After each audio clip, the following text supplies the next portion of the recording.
नमस्कार मित्रो, आपण सोसायटीची सिरीज बघतोय. त्याच्यामध्ये आजचा जो विषय आहे तो आहे डीम्ड कन्व्हेन्स. तर मित्रो, डीम्ड कन्व्हेन्स समजण्याआधी कन्व्हेन्स म्हणजे काय ते आपण बघूया. बघा, एखादी बिल्डिंग आहे, त्या बिल्डिंगमध्ये तुम्ही फ्लॅट घेतलात तर तुम्हाला जे काही राईट्स मिळतात त्या फ्लॅटमध्ये मिळतात. म्हणजे जेवढे काही फ्लॅटधारक आहे त्यांचं एकत्रितपणे जेव्हा तुम्ही सोसायटी करता तेव्हा सोसायटीकडे कशाचे राईट्स असतात किंवा कशाची ओनरशिप असते? त्या बिल्डिंगची. बिल्डिंग ज्या जमिनीवर आहे त्या जमिनीची ओनरशिप नसते, ही बिल्डरकडे असते किंवा तो जो मूळ मालक आहे जमिनीचा त्याच्याकडे असते. मग होतं काय, तुम्ही फ्लॅट घेताना समजा 50 लाख रुपये फ्लॅटची किंमत मोजली तर तिथे फ्लॅटची किंमत 50 लाख नसते, फ्लॅटची किंमत 35 किंवा 40 लाखच असते. वरचे जे पैसे तुम्ही मोजता ती जमिनीची किंमत मोजत असता तुम्ही. म्हणजे सोसायटीला जमीनसुद्धा ट्रान्सफर करून द्यायला पाहिजे, कारण जमिनीची किंमत पण आपण बिल्डरला दिलेली आहे. मग ज्या डॉक्युमेंटद्वारे हे जमिनीची ओनरशिप सोसायटीच्या फेवरमध्ये करून दिल्या जाते त्या डॉक्युमेंटचं नाव आहे कन्व्हेन्स डीड. म्हणजे बिल्डरनी सोसायटीच्या नावे कन्व्हेन्स डीड करून द्यायला पाहिजे. म्हणजे सोसायटीचे जे काही फ्लॅटधारक आहेत, सेल डीडनी किंवा अग्रीमेंट टू सेल या डॉक्युमेंटनी त्यांच्या लाभामध्ये फ्लॅट आलेला असतो आणि कन्व्हेन्स डीड केल्यानंतर सोसायटीच्या लाभामध्ये जमीन आलेली असते. असं ते गणित आहे. बिल्डर इथेच गेम करतो. मेंबर्सच्या किंवा सभासदाच्या नावे अग्रीमेंट टू सेलद्वारे सोसायटीचा हक्क आणि अधिकार देतो, हस्तांतरित करतो. पण यांची जी सोसायटी बनलेली आहे त्या सोसायटीच्या लाभामध्ये जमिनीचा हक्क हस्तांतरित करत नाही. तो जमिनीचा हक्क बिल्डर स्वतःकडेच ठेवतो. आणि हेच जे डॉक्युमेंट आहे ते म्हणजे कन्व्हेन्स डीड. म्हणजे त्यांनी कन्व्हेन्स डीड सोसायटीच्या लाभात केलं नाही.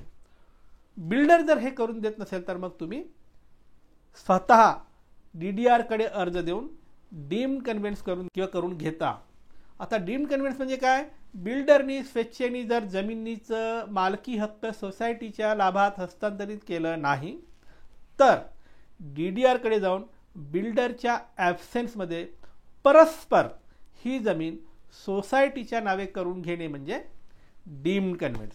मग त्याच्यासाठी प्रोसेस काय आहे? तर सोसायटीने सगळ्यात आधी एक सभा घ्यायची आणि त्याच्यामध्ये रिझॉल्युशन पास करायचं, ठराव पास करायचा. काय की अमुक अमुक बिल्डरनी या सर्वे नंबरची आमची ही जमीन आमच्या सोसायटीच्या नावे केलेली नसल्यामुळे आणि त्याला 2-3दा आम्ही नोटीस पाठवल्यावरही त्यांनी प्रतिसाद न दिल्यामुळे आपण ठराव पास करतोय की ही सोसायटीची जमीन आपण डीम्ड कन्व्हेन्सद्वारे आपल्या नावे करू. त्याची प्रोसेस करण्यासाठीचा हा ठराव. मग त्याच्यात तुम्ही त्या प्रोसेससाठी कुठली कमिटी नेमली असेल ते वगैरे काय डिटेल लिहायचे ते ठरावात तुम्ही मंजूर करून घ्यायचं. तर पहिली स्टेज आहे ठराव मंजूर करून घेणे सोसायटीकडे. दुसरी फॉर्म 7. हा फॉर्म 7 भरणे. आता फॉर्म 7 म्हणजे आता कागदपत्राचं काम आहे. फॉर्म 7मध्ये काय भरणार? तुमचा सर्वे नंबर, सोसायटीचं नाव आणि बाकी जे काही डिटेल आहे ते फॉर्म 7मध्ये भरायचे. जी तिसरी स्टेज आहे, तुम्हाला स्टॅम्प ड्युटी कोर्ट फीज भरावी लागते. कोर्ट फीज 2000 रुपये जी आहे ती बँकेत जाऊन भरा, त्याचं चलन घ्या. चौथी स्टेज कागदपत्र जोडणे. आता हे महत्त्वाचं. कागदपत्र कुठले कुठले जोडायचे? तर त्याच्यात पहिला कागद जोडायचा की डेव्हलपमेंट अग्रीमेंट, बिल्डरने जे काही डेव्हलपमेंट अग्रीमेंट केलं होतं त्याचं कागद जोडायचं. दुसरं जे कागद आहे ते म्हणजे सँक्शन प्लॅनची कॉपी जोडायची. आता इथे आहे घोड. बरेच लोकांचे तर डीम्ड कन्व्हेन्स तेव्हा करायला जातात ही लोक, त्यांची बिल्डिंग 30 वर्षे झाली, 35 वर्षे झाली. आता रिडेव्हलपमेंटची स्टेज आली तेव्हा बिल्डिंग पाळायची वेळ आली आणि लक्षात आली की आपल्याकडे कन्व्हेन्स नाही. मग आता काय? आता डीम्ड कन्व्हेन्स करा. डीम्ड कन्व्हेन्स करायला तुम्ही गेलं तर दुसऱ्या नंबरचा कागद कोणता लागतो? फॉर्म 7 सोबत तुमचा सँक्शन प्लॅन. कागद पाहिलं तर लक्षात येतं की सँक्शन प्लॅनच त्यांच्याकडे नाही. मग या केसमध्ये नाराज व्हायचं का, हताश व्हायचं का? अजिबात नाही. तुम्ही कॉर्पोरेशनकडे जा, तिथे अर्ज द्या की या ठिकाणी या सर्वे नंबरवर आमची ही जमीन आहे, बिल्डिंग उभी आहे, याचा सँक्शन प्लॅनची कॉपी आम्हाला देण्यात यावी. तुम्हाला कॉर्पोरेशन किंवा नगर परिषद जे काही आहे तुम्हाला सँक्शन प्लॅन देतील. पण आता याच्यात अजून एक भीती आहे. जुनी बिल्डिंग असेल, खूप जुनी असेल तर कॉर्पोरेशन किंवा नगर परिषदेमध्ये सँक्शन प्लॅन सापडत नाही, हरवलेला असेल. मग आता काय करायचं? काही काळजी करू नका, त्याच्यासाठी पण पर्याय आहे. जर तुमच्या बिल्डिंगचा सँक्शन प्लॅन सापडत नसेल तर तुम्ही एक आर्किटेक्टला बोलवा. जी बिल्डिंग आता उभी आहे जशी आहे तशी त्या बिल्डिंगचं एक तुम्ही ब्ल्यूप्रिंट तयार करून घ्या आणि तोच ब्ल्यूप्रिंट तुमचा सँक्शन प्लॅन म्हणून तुम्ही फॉर्म 7 सोबत दाखल करू शकता. ते करून घ्यायचं. म्हणजे त्याची काही काळजी करायची गरज नाही. तर नेक्स्ट कागद आहे तो म्हणजे मेंबर्सची यादी मी तुम्हाला सांगितलं होतं की आपल्याकडे आय रजिस्टर असतो, जे रजिस्टर असतो, तिथे मेंबरची यादी आहे. ती मेंबरची यादी जशीच्या तशी लिहायची आणि ती जोडायची. आणि त्याच्यानंतरचं जे कागद आहे ते म्हणजे प्रत्येक फ्लॅटचा सँक्शन प्लॅन जोडायचा. आणि शेवटचा कागद आहे अलॉटीचे नावं, त्यांचे इंडेक्स 2 आणि अग्रीमेंट. एवढी सगळी कागद, एवढा मोठा बंच तयार करायचा आणि फॉर्म 7 सोबत जोडायचे. आणि हे काय करायचं, DDR कडे दाखल करायचं. एकदा तुमचा फॉर्म 7 ह्या सगळ्या कागदपत्रासोबत दाखल झाला, फायलिंग झाली की DDRला 6 महिन्याच्या आत निकाल देणे बंधनकारक असतं. मग आता DDR कडे काय काम चालतं, ते तुमच्या कागदपत्राची स्क्रुटनी करतात. अधिकची काही कागदपत्र लागत असतील तर ते मागवली जातात, त्याची तुम्ही पूर्तता करायची. एकदा पूर्तता झाली की आता तुमची फायलिंग कंप्लीट झाली. एकदा फायलिंग कंप्लीट झाली की DDR आता प्रोसिडिंग स्टार्ट करतो. त्याच्यामध्ये DDR कडे पहिली स्टेज काय असते प्रोसिडिंगची, की हा बिल्डर आणि हा जो जमीन मालक आहे त्यांना नोटीस पाठवल्या जाते की अमुक अमुक प्रोजेक्टची अमुक अमुक डीम कन्व्हेन्टसाठी अर्ज आला आहे, तुम्ही या, तुमचं म्हणणं मांडा. आता बिल्डरला येऊन म्हणणं मांडावं लागेल. 2 सिच्युएशन असतील, एक तर बिल्डर येऊन ऑब्जेक्शन घेईल किंवा तो बिल्डर येणारच नाही. दोन्ही केसमध्ये सुनावणी होईल. सुनावणीमध्ये बिल्डरनी काहीही हरकत घेतलं तरी वास्तव हे आहे, सत्य हे आहे की त्यांनी तुमच्या नावे जी जमीन करून द्यायला पाहिजे ती करून दिली नाही. त्याच्यामुळे निकाल हा नेहमी सोसायटीच्या बाजूनीच लागणार, बिल्डरनी काही बोबाबोब केली तरी.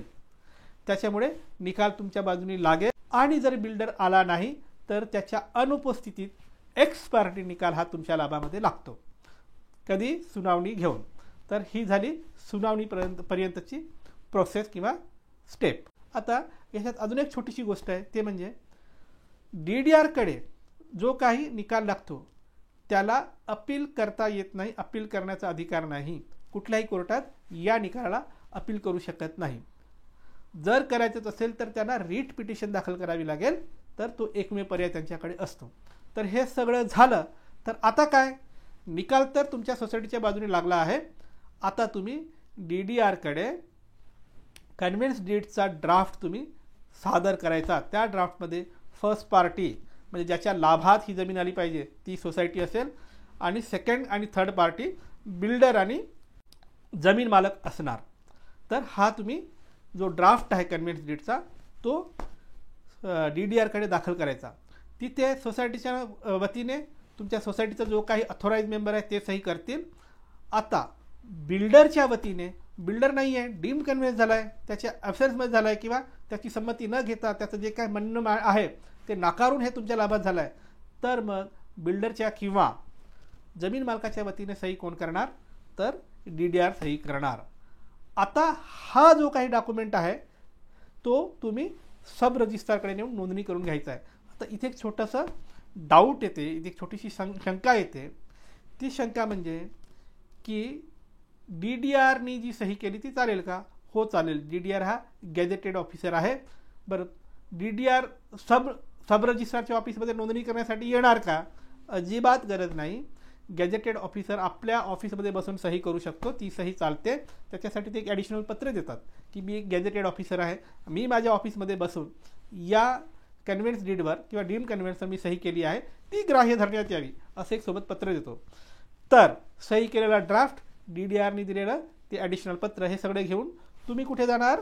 सब रजिस्ट्रारकडे जाणार, नोंदणी अधिकाऱ्याकडे जाणार आणि तिथे ते दाखल करणार.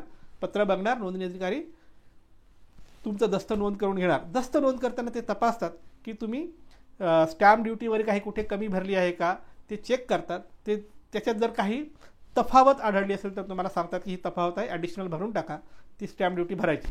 ती भरली की तुमचा दस्त नोंद होतो.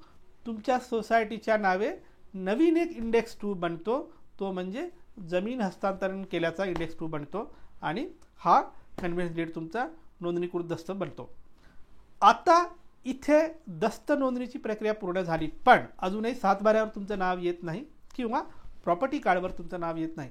आता शेवटची स्टेज ही आहे की हे दस्त घ्यायचं आणि तुम्ही 7/12 असेल तर तलाठ्याकडे जायचं किंवा प्रॉपर्टी कार्ड असेल तर भूमी अभिलेखकडे, जे काही तुमचे त्या लोकल एरिया जे काही अधिकारी आहेत त्यांच्याकडे जायचं आणि हे तुम्ही त्याच्याकडे दाखल करायचं.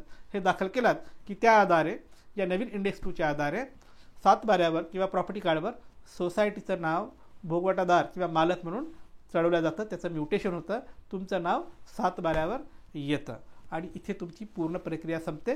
आजपासून सोसायटी जमिनीची मालक बनते आणि सभासद फ्लॅटचे मालक बनतात. अशा प्रकारे डीम्ड कन्व्हेन्सची प्रक्रिया तुम्हाला तुमच्या सोसायटीला त्या जमिनीचा पूर्ण मालकी हक्क देतो ज्या जमिनीवर तुमची बिल्डिंग उभी आहे. तर ही झाली डीम्ड कन्व्हेन्सची कंप्लीट प्रक्रिया. मित्र, तुमच्यासाठी असंच मी कायद्याचे व्हिडिओ आणत राहीन. कायद्याचं ज्ञान वाढवण्यासाठी कायदेभान पाहत राहा आणि हो, ज्यांना कायदेशीर सल्ला हवा आहे ते संपर्क करू शकतात.